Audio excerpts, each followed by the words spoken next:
People, Deluded, I'm back again. Thank you very much for tuning in each and every time. It really is appreciated. Now, if we look back at the Premier League season for our individual players, I think it's a good time to reflect.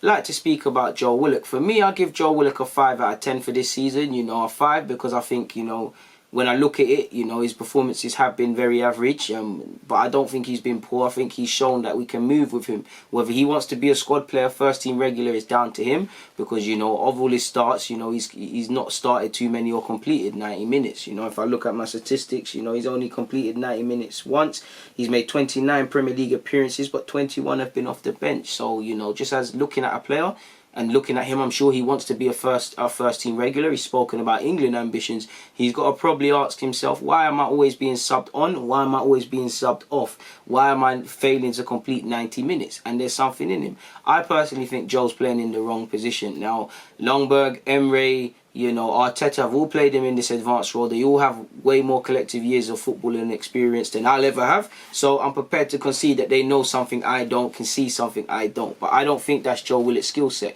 He showed it in the academy level, but it's a different ball game. I think Joe Willock's thing is playing in a pivot with either Xhaka or Ceballos or competing to dislodge either one. I think he's better with the game in front of him. I think he's playing a bit brainless. I think he's good with driving the ball, but I don't think he makes decisions quick enough. I think his decision making is quite poor. I think his positioning is quite poor. I like how he brings energy into the game and stuff, but I think he really needs to improve and fix up. I like his energy and dynamism, and he's popped up with a couple of goals in cup competitions. But specific to the Prem, as much as I'm a big fan of Joe and the fact that he comes from Halen, when you're asking what is he specifically good at, you're kind of struggling. He's got decent technical abilities, of course, but in the first team, are you really seeing any of this? You're not. You're seeing the work rate, but too many games I'm watching, and you don't know Joe Willock's playing, with all due respect, and he's 21 in August next month. So I don't want him to be the finished article, but with all due respect, Saka's just turned 18 or so the other day. So I don't want to see you two kind of neck and neck. Why is it Saka looks more cerebral in his temperament, more clarity in his decisions, and speed of process of thought?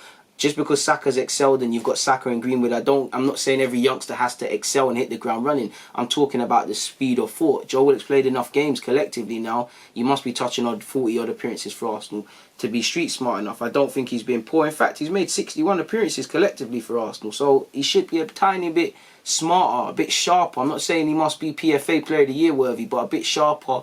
And we should have a bit more. Someone that's played 60-odd games, I should have a bit more clarity as to what you offer. I think either way, he's had a decent year. It's been a good year for him. It's been a year where he's truly been a first team member, albeit rotation / sub. He's been a first team member. He's not really just been a young player, 23s and first team. He's established himself within the first team. He signed a new deal. He's contracted until 2023.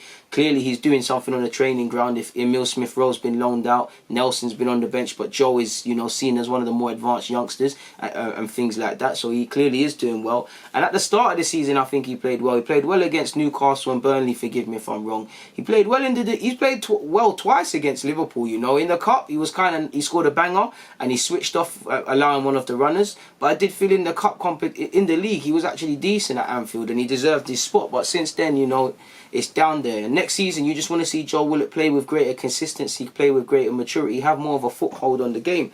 So I'd give it a 5 out of 10, man. He's made 44 appearances this season, 61 odd for Arsenal. He's made progress. Joe can be proud of himself.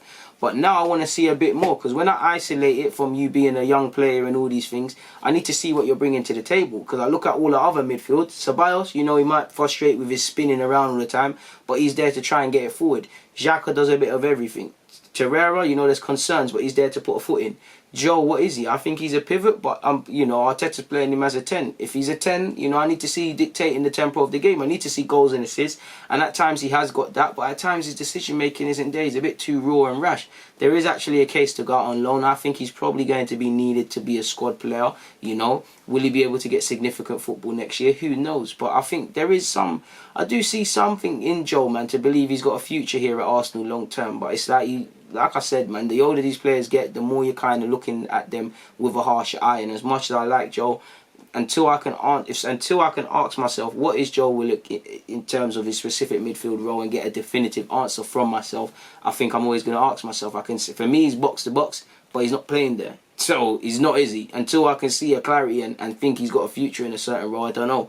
But I like Joe, man. He's played with enthusiasm. I like his maturity off the field as well. So, yeah, man, for the grand scheme of things, I'll give him a 5 out of 10 for this season, man. There's something to build on. He hasn't been terrible, but ain't been amazing. It's been filled with progress, though, and he's a better player now than he was 12 months ago. So good luck to Joe, man, and may he keep progressing.